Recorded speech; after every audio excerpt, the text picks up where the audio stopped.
Journalist and political commentator Vitaly Portnikov is with us directly. Vitaly, hello. Hello. I wanted to start with foreign policy events, but I'll start with domestic Ukrainian affairs. The story of Yulia Timoshenko. What's happening now?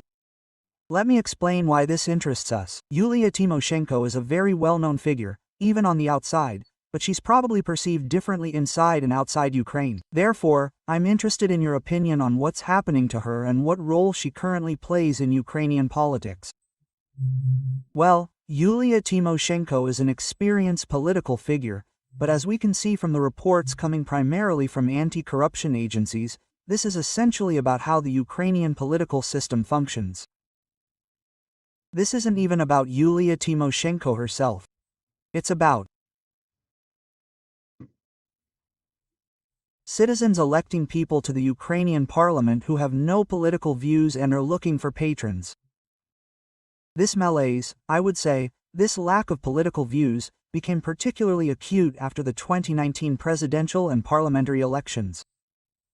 You'll recall that back then, for the first time in Ukrainian history, a mono-majority emerged, and its representatives could never explain what views they held, other than a single platform, support for President Volodymyr Zelensky, without which they would never have become members of the Verkhovna Rada. For me, this was already a very alarming sign, because we remember how, in the first months after the 2019 snap elections, Parliament functioned simply like a printer. Deputies weren't even interested in what laws they were voting for. They weren't interested in what kind of government they were forming. They simply pressed buttons. But, naturally, after 6 years of existence under such a regime, a crisis ensues, exacerbated in large part by the actions of anti-corruption agencies, naturally, because it was recently revealed that some of the majority deputies were receiving some illegal, undeclared income. Complete internet freedom without restrictions, all for the price of a cup of coffee. GrooVPN offers top-notch quality at one of the most competitive prices. Subscriptions start at just €1 or the equivalent in your currency per month. What do you get with GrooVPN? Extremely fast speeds, without lag or restrictions. Servers in a ton of countries, including Russia. Connect from anywhere with a single click. One subscription for 10 devices, enough for the whole family. Phones, laptops, tablets, and even a refrigerator, if you like. And there are special servers that work even under extremely strict whitelisting. Where a regular VPN fails, GrooVPN easily opens access to everything. And by the way, you can try GrooVPN right now for free using the link in the description. GrWVPN is bringing back free internet access.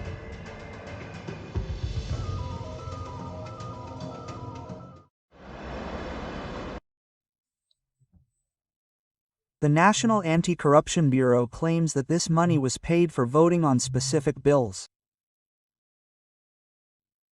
Well, I can easily admit that it was simply, so to speak, another salary. And again, this is how many people in the Ukrainian parliament operate. And don't think that the citizens who vote for these elected representatives don't know this. They simply want to be comfortably ignorant.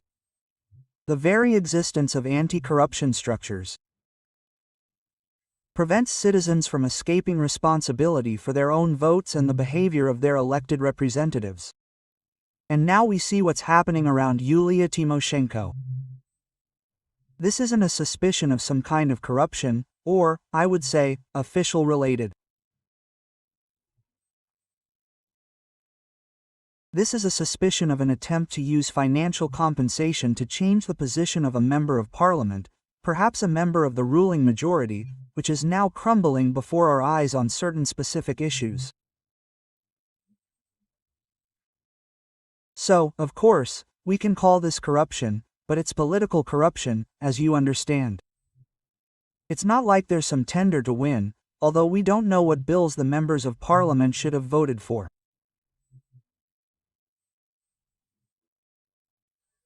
But according to the materials that have been made public, the discussion was about personnel changes, about blocking the adoption of certain laws so that the government would engage in dialogue with the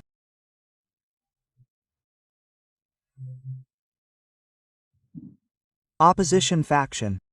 We don't know what the results of this dialogue would be, but again, Vadim and I are now describing a political process, right? A political process aided by financial injections. And it's an unhealthy political process, but that's how it's been in Ukraine since practically the 1990s. And most importantly, many participants in this process can't imagine it could be any different. And most importantly, the population can't imagine their political process could be any different either. MPs are perceived as people who supposedly came to lucrative positions. You first vote for an ordinary person, and then immediately perceive them as someone more than just that. And the question simply arises, why? You know what their salary is. You yourselves demand that MPs have a minimum salary, that ministers receive a minimum salary for their work.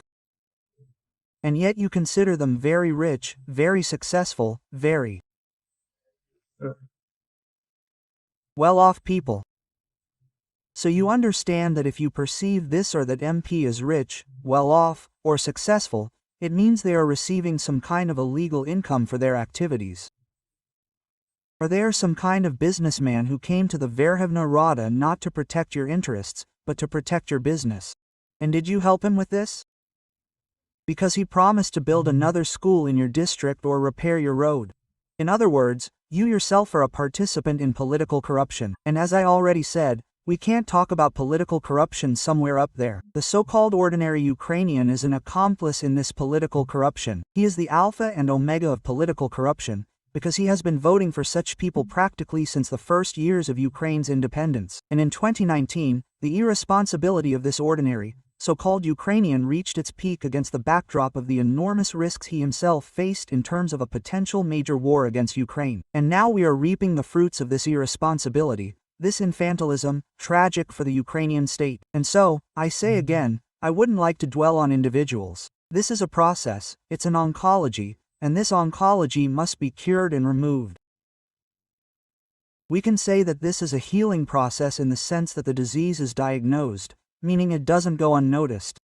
That is, the NABU, the anti-corruption agencies, are the very doctors who diagnose it. They show that this problem exists. This, I suppose, probably shocks many people when you simply encounter it. You can guess what it is, but then you see how it works, especially against the backdrop of the terrible events currently unfolding in Ukrainian cities. And there's no power, no water, no heat. And here, there's a corrupt scheme being implemented by the authorities. That is, the recognition that this problem exists, a clear awareness, isn't the first step toward recovery. Yulia Timoshenko has always spoken about the dangers of external control in Ukraine, the so-called foreign control, of which involves foreign citizens serving on supervisory boards, or when NABU is formed with the support of the United States and European countries, and they support anti-corruption agencies. Unlike many other Ukrainian politicians, by the way, she has always spoken out against this process. And in a long interview she gave me several months ago, she also harshly criticized this process, likely understanding that this kind of external control, this kind of involvement by Western allies, who would like Ukraine, if they help it, to gradually cleanse itself of this post-Soviet pressure, will destroy the political process in which she has become accustomed to existing, and in which practically everyone has become accustomed to existing. Let me say it again. When you say that people are shocked by this information, well, as you can imagine, this information didn't shock me. Especially when I saw the details surrounding the charges, I never had the slightest doubt that this is how the political process in Ukraine is conducted. I've always asked Ukrainian citizens, what are your political views? And when you vote for someone, what are their views? Do you know? Well, it's clear that in this situation, when people aren't interested in all this, they create the breeding ground for all this. But, again, for me personally, this wasn't a sensation. I'm not referring to the charges against Yulia Timoshenko itself. That, of course, is quite sensational. I'm referring to how the political process is conducted. It's not a sensation for me. Does this undermine the Allies' trust in the Ukrainian state as a whole? So, are there any problems, any possible consequences, in connection with yet another corruption scandal in the political sphere? Well, look, first of all, I assure you that our allies are well aware of this. It's no secret to anyone in diplomatic circles in Ukraine how the political process operates in this country. Secondly, I believe that the work of anti-corruption agencies should inspire trust, not undermine it. Recently, suspicions were brought against people directly connected to the highest echelons of power, people who were personal friends, acquaintances, and acquaintances of Ukrainian President Volodymyr Zelensky. As a result of a major corruption scandal that is only just beginning to unfold, the head of the Ukrainian presidential office, Andriy Yermak, was forced to resign. He arguably carried out President Zelensky's most important tasks during his last 6 years. In power and enjoyed the head of state's unconditional trust. And now we're talking about charges brought against the leader of the opposition faction. And again, a few weeks after representatives of the ruling majority from the Servant of the People Party came under suspicion, people who came to parliament on the personal recommendation of Volodymyr Zelensky. In theory, this is an anti-corruption process that should inspire respect, not irritation, because many European countries have gone through similar anti-corruption processes, later becoming members of the European Union and, incidentally, continuing the fight against corruption. You know this well from the experience of the Baltic states. We created the NAP, yes, an anti-corruption bureau, independent of political forces, which, overall, made a significant contribution to the fight against corruption. And do you remember how many scandals there were around the activities of this body? What accusations were made against it? The deputy head of the NAP, she was a legendary figure. She, unfortunately, has passed away. But yes, there was a lot going on around Utah, the streak, her activities.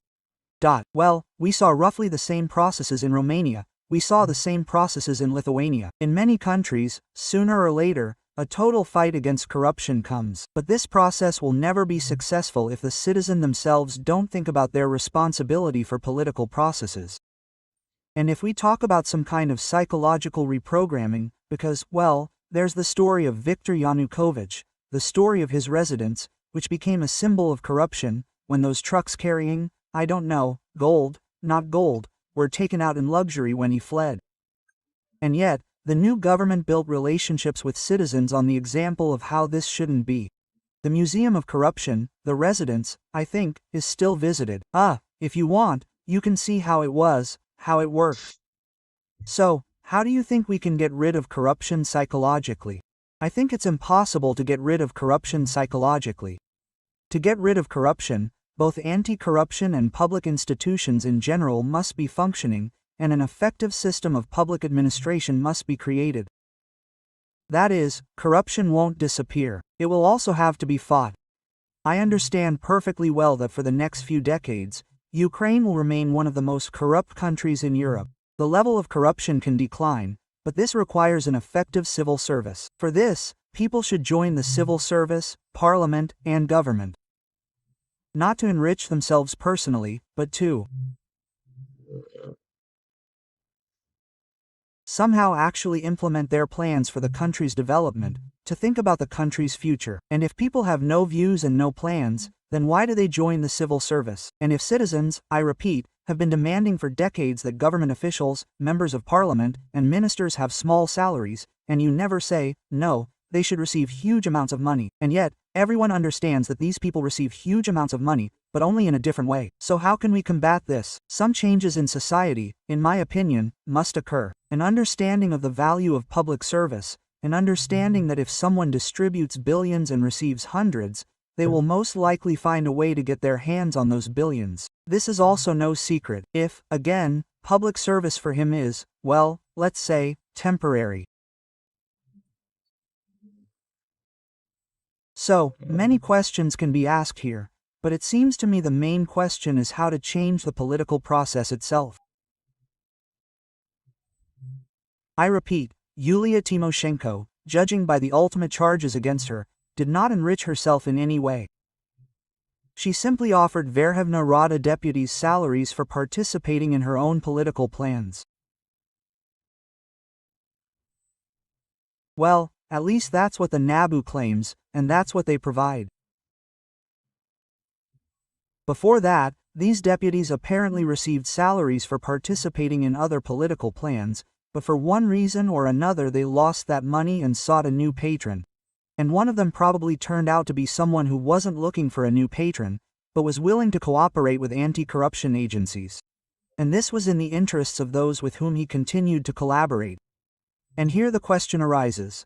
Is there a particular Verkhovna Rada deputy who could have, told the anti-corruption agencies about what was happening? In whose interests did he act? In the interests of the fight against corruption or in the interests of those who continue to pay him? Is it, so to speak, in an envelope, somewhere else? Right? Good question. How can Ukraine's enemies exploit this? But first and foremost, of course, the Kremlin, propaganda, maybe some political strategists, that is, they constantly emphasize this. And this, I don't know, is a sign of weakness and frailty in the democratic process, when many things become public knowledge, including unpleasant things. So the Kremlin is starting to spin this. It has the ability to somehow harm, to stir up this issue in order to influence society. I don't think it matters at all when Russia hits Ukrainian cities with missiles, leaving people without power, heat, and water. What does it matter how Russian propaganda works? Russian propaganda makes sense when we're talking about the electoral process. The electoral process, given that we see no real prospect of ending the war, isn't that close. Although Yulia Timoshenko said today that it's closer and that this is probably preparation for the elections. But I'm not at all sure that this is preparation for the elections, because I don't quite understand how elections can take place in the current situation with the Russian-Ukrainian war. But that's a separate issue, as they say. Yes, they'll probably work there. Don't forget that Russian propaganda is primarily about embezzling Russian funds. Well, some will suggest saying that, the Ukrainian government is persecuting opposition politicians. Some will suggest that the Americans have taken over Ukraine and don't allow those who express anti-American opinions to breathe a sigh of relief. Although it must be said that Yulia Timoshenko is not at all an anti-American politician, she has always supported, at least, the current president of the United States, Donald Trump. We must also remember this. Some will also talk about insisting that Ukraine is totally corrupt. They will all receive generous rewards, I would say, for their proposals and will cut up the Russian propaganda budget. But all this really doesn't matter, because when the guns do the talking, the propagandists only play a supporting role. But will this impress Trump? I'll try to explain what I mean now. After all, Trump, as we can see, may be making some erroneous assessments, but he is reacting to certain headlines, right? So he could say, look, we're helping Ukraine, even though the United States isn't helping as much as it used to, and there's corruption there. Although, in fact, the Americans were generally interested in NABU and so on, and in fighting corruption. So, let's see. Well, Trump, first of all, needs to know about this. Secondly, he constantly says that corruption in Ukraine is rampant. He's been saying this for many, many years. What should change now because of some specific accusation? Why should this become a matter of interest to the American government, and in such a big way that the President of the United States would comment on it? Well, anti-corruption agencies are working, bringing charges against someone. Something else is important here. If someone can explain to Trump that this isn't an accusation against anti-corruption agencies, but rather repression against opposition politicians, that's a different story. But again, it's a question of his attitude toward Yulia Timoshenko. If he even has any real understanding of the Ukrainian political process, he has nothing to do with the Ukrainian political process. It has absolutely nothing to do with these kinds of events. Well, it seems to me that we've simply reached a point with Trump where even certain moods influence big politics. He might not like something, he might see something, he might hear something, he might be told something. They might not address him the way he wants. You see, we see how everything has changed, how European leaders talk to Donald Trump, how they choose the right words to say and address him. And this is no longer institutional politics, right? This is politics when you simply look at a person and think about how to approach them so that they make a decision that will do you the least harm. This, it seems to me, is the whole problem. Well, maybe not the whole problem, but a very serious one. He can simply see something on a social network he follows. Well, he'll see it, react emotionally, and then change his mind under the pressure of unavoidable circumstances. What has happened repeatedly like this? Kushnor Uvitkov is planning to visit Moscow again, reports have emerged. Western media, citing sources, are reporting this. This is an attempt at renewal. Well, that is, he hurt Putin. Well, he pricked, I don't know, with the wall fleet, something else. He took some actions that Putin felt. And then dialogue begins again. Is this carrot and stick policy he's using now? Or how is that even possible? Well, probably, right now the discussion is about, yes, Putin, in his opinion, responding and being more constructive now. They will come to Putin again to talk, to propose something, he will try to deceive him again, and so it will continue. Given that Putin is now attacking civilian infrastructure in the freezing cold, no one is hiding anything anymore. It seems to me that this is a significant difference from previous years, when Konashenkov was still out there, talking about precision weapons, about military installations. They don't say that anymore. They're attacking. No, they're talking about attacking the energy sector, which is used for military needs. Well, that's what they're saying. And they can say whatever they want, but you understand the essence of this situation. Why now? Perhaps it seems to me, but the situation is more complicated in Ukraine. We see how serious the energy problems are, how serious the heating problems are. This wasn't the case in previous winters, at least not on this scale. Well, perhaps because new capabilities have emerged for attacking the energy sector, new intelligence capabilities. Warfare, after all, is constantly changing technologically. We know that before these massive strikes, missiles are launched, or a drone arrives, and reconnaissance drones fly before that. Perhaps they have more accurate information, or perhaps the survivability of the material simply reaches its limit. Don't you think so? They struck in 2022, 23, 24. Now, when they started striking in 2025, the energy sector was already hanging on by a thread. It's not like they were attacking a stable system, but an unstable one. But here's the result. Why did Putin launch the hazelnut tree a second time? I think this is a signal not so much to Ukraine as to the Europeans that you must understand the consequences of your actions regarding aid to Ukraine, because we have such a magical weapon that you cannot escape. In other words, this is psychological pressure on the West, so to speak. Well, it's easy to fall into some kind of error here, in thinking like that, because even the media seems to be saying that the hazelnut tree isn't making an impression. Well, that is, little is said about it, little is written about it. Putin attaches importance to it, but the effect isn't visible. But this could be a trap in our understanding of journalism. How do you read this message? That is, how effective is it from the Kremlin's perspective? But it seems to me that no one perceives the nut bomb as a real nuclear weapon, but it is a nuclear carrier. That's the problem. Putin is firing a nut bomb without a nuclear component, and naturally, it doesn't achieve the results he could achieve if these were nuclear missiles. So, it's simply an increased salvo, so to speak, using the same scanners. But I think that when he scares Europe, he scares it not by launching a nut bomb without a destructive component, but by scaring it with the possibility of launching a nuclear nut bomb, and there will be no escape from it, because no one will intercept it. That's the idea. While it's theoretically possible to intercept nuclear-tipped missiles there, the Russian doesn't yet have the actual means to do so. Perhaps Europe, perhaps the United States, has such capabilities. That's the idea. We don't know if this is actually the case. Does the West have missiles capable of striking back, so to speak? But this is part of nuclear blackmail, because, again, we must always remember that this system carries nuclear weapons, that it can carry nuclear weapons. That's the main idea, I think. What about Iran? What do you think? Why is Trump, well, okay, I use the word hesitant, maybe not, but it seems the protests, that we know about are much smaller because the internet is shut down there. They're already at a certain point, at a certain point in time, and there's a chance they'll start to subside. Why isn't Trump launching some kind of assistance mechanism? Because he probably doesn't know what the outcome of that mechanism will be. Because, again, you can only help when you have your boots on the ground, as they say, right? A missile strike or a strike on the residences of the regime's leaders is ideological in nature. It absolutely won't lead to the expected results, but it could rally supporters around the regime and highlight the West's impotence in this situation. You see, the regime won't change Trump and Venezuela. It's simply trying to dictate some kind of political and economic demands to the people left behind by Nicolas Samater. Although we saw yesterday that Rosharubesneft announced that it would continue operating in Venezuela, despite Trump demanding that Chinese Russian oil companies leave the country and stop producing oil there. But so far, we see no Russian intentions to end this energy cooperation. And we don't know how the situation will develop in a month or two, when Trump will be preoccupied with other issues. The regime remains, which means it has the opportunity to strengthen itself. The same is true here. Let's imagine a blow that hits the top leadership of the Icelandic Republic. This has happened repeatedly.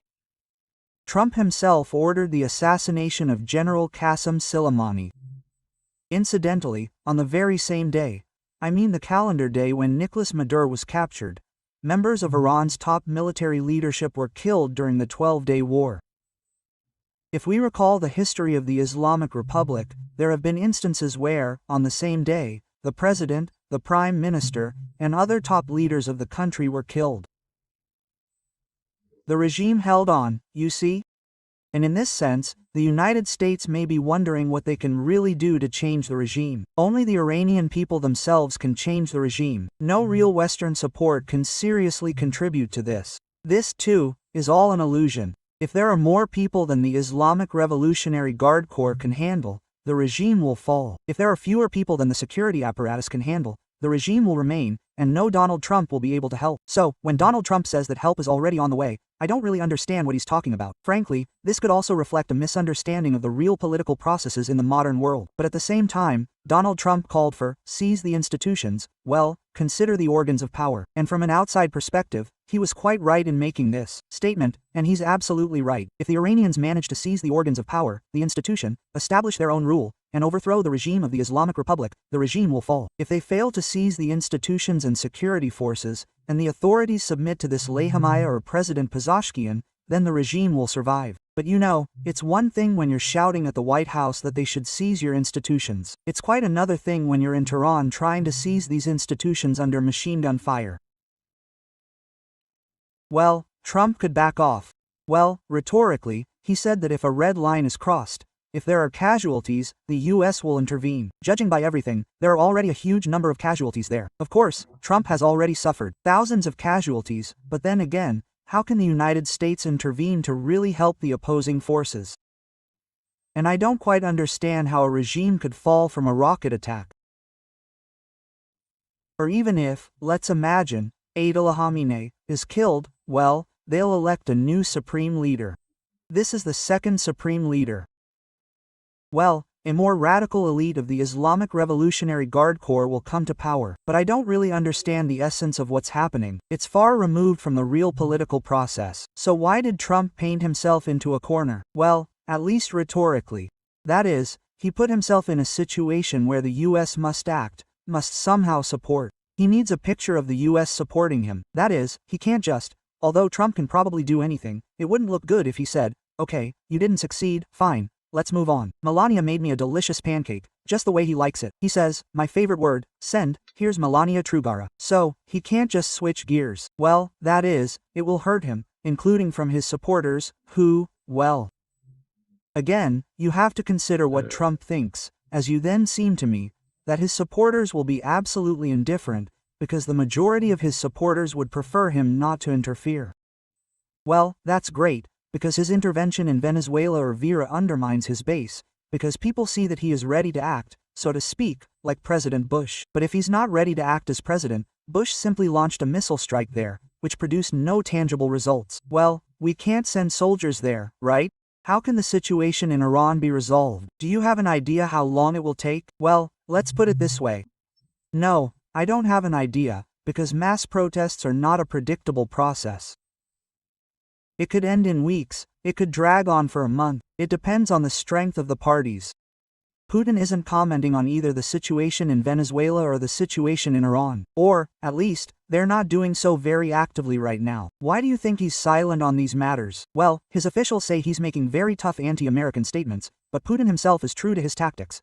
He doesn't quarrel with the Trumps, he doesn't irritate Trump. As you say, Trump is interested in Putin's opinion. So, what Russian representatives say at the UN Security Council or at the Foreign Ministry level, or what they say on Russian propaganda channels, is of no interest to Trump. Putin, however, is simply maintaining, let's say, the possibility of contact with the American president and his inner circle, and is doing what he wants, as far as he can, of course. So, if Kushner comes to see him, then, as we've already said, it will be a continuation of this not so endless, but rather lengthy process of simply stalling for time. And he will continue to do what he's already doing in Ukraine, right? That is, bomb, make no mistake about it. That is, this is genocide, which no one is actually hiding behind any language anymore. Yeah, right. Well, as you can see, the West is also calm about what's happening. We saw that at the time of the biggest, let's say, missile attacks on Ukraine. Yes, most Western media didn't perceive this as any big news, but it does indicate that Russia has at least achieved its goal of normalizing the war, normalizing this genocide.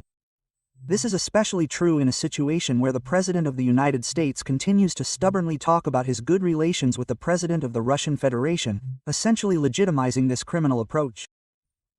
Greenland is another topic being discussed. Is this a diversionary tactic on Trump's part, or is a truly serious crisis possible there?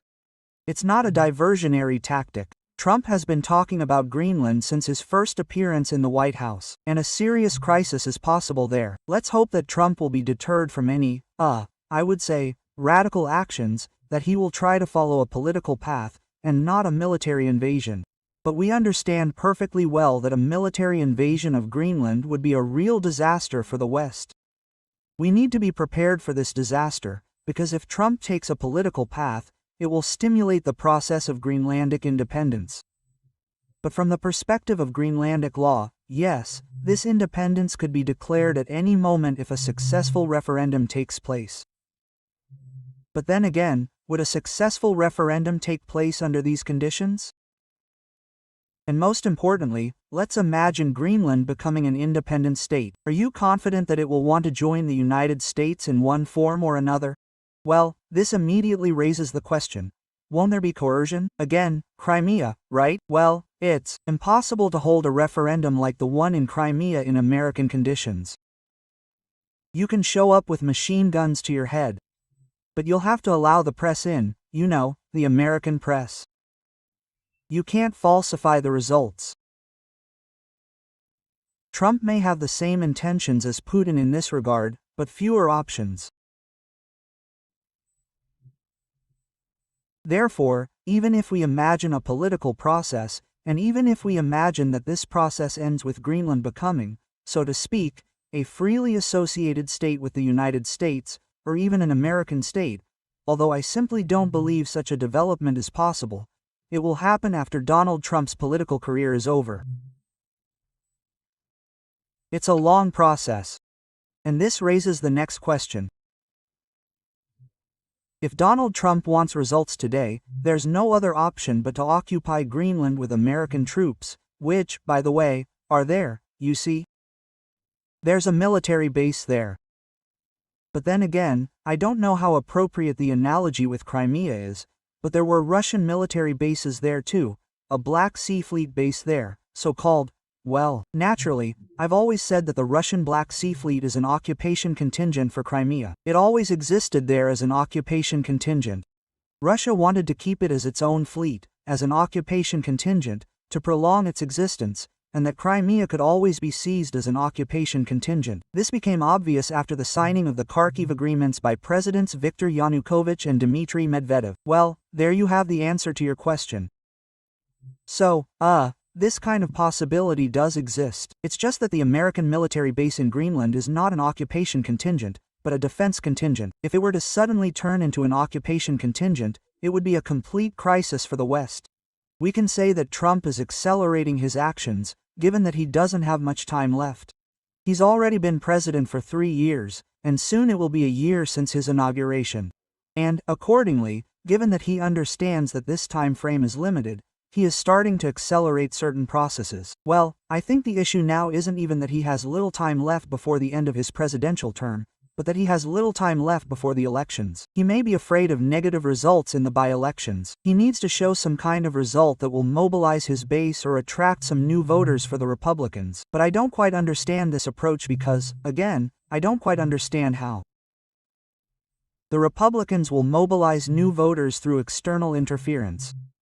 Yes, Trump may believe that he is strengthening America's national security in this way, but how clear is it to the average person who voted for Trump that Trump should focus on domestic issues and no longer interfere in foreign policy games? In the opinion of this voter, how can we explain this, so to speak, presence in Venezuela, Iran, Greenland? Why such an emphasis on foreign policy in an administration that should be purely domestic? That's a good question for a magician. So, we don't touch Putin and don't interfere too much, and we say that this is not our war because we are afraid of Putin and because we want to be friends with Putin. But in all other cases, we act like hawks. You see? It's like a hawk and a dove. A two-headed eagle, with one head, the one pointed toward Russia, being a dove.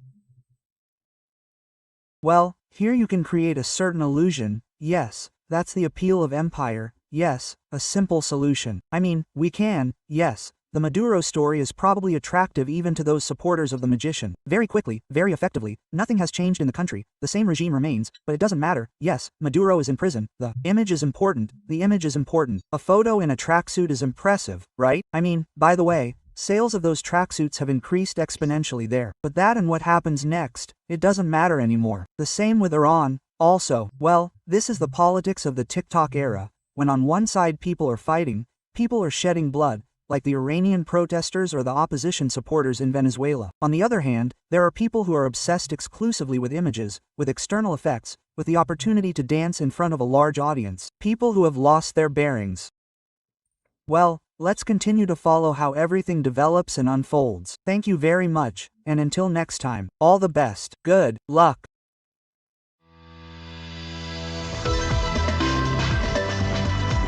He